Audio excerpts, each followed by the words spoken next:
লেখালেখি করে আয় রোজগার খুব বেশি হবে এটা আমি আশা করি না। আপনাদের সবার মধ্যে কোনো না একটা কোনো প্রতিভা আছে, আমি জানি।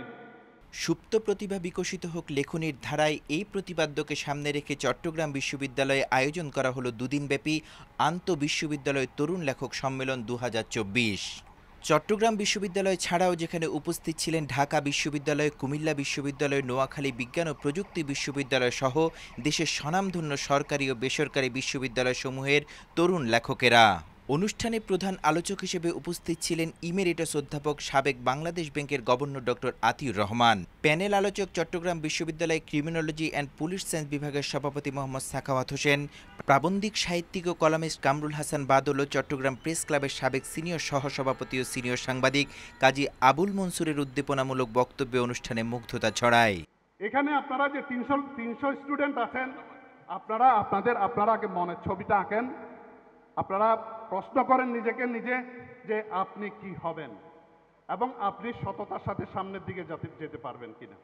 তা না হলে আপনার ভবিষ্যৎ অন্ধকার।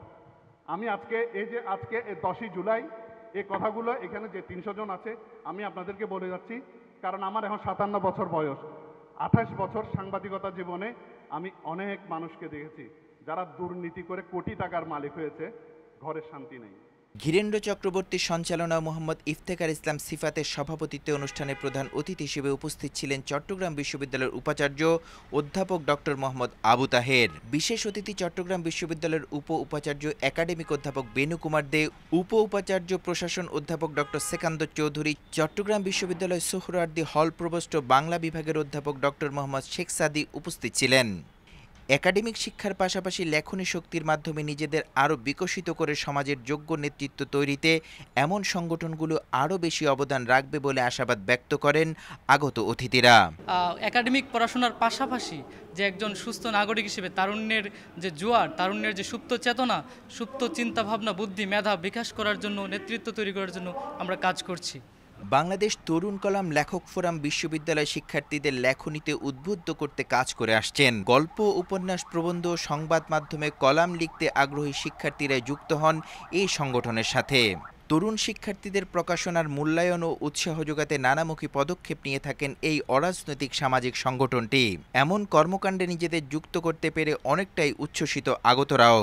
আমি মনে করি বাংলাদেশ তরুণ কলাম লেখক ফোরাম চট্টগ্রাম বিশ্ববিদ্যালয় শাখা এই দিক দিয়ে কাজ করছে, এই সমাজের বিভিন্ন সমস্যা এবং ব্যক্তি হিসেবে নিজেকে বিকশিত করার জন্য ফুটিয়ে তুলতে।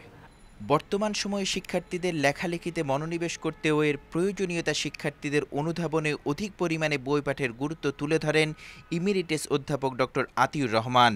এ সময় তিনি হতাশাকে ঝেড়ে ফেলে চাকরির পেছনে না ছুটে উদ্যোক্তা হওয়ার জন্য শিক্ষার্থীদের উদ্বুদ্ধ করেন। আমাদের লেখালেখি যারা করছে তারা তো আসলে সোনার ছেলে, সোনার মেয়ে।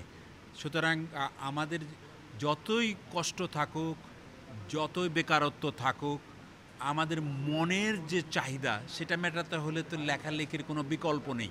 সুতরাং লেখালেখি করে যেতেই হবে। লেখালেখি করে আয় রোজগার খুব বেশি হবে এটা আমি আশা করি না, কিন্তু ভালো মানুষ হবার জন্য লেখালেখি খুব দরকার।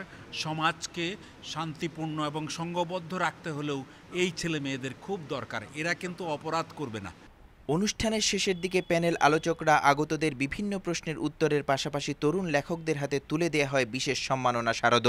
আলাউদ্দিন মজুমদার, দেশ বর্তমান, চট্টগ্রাম।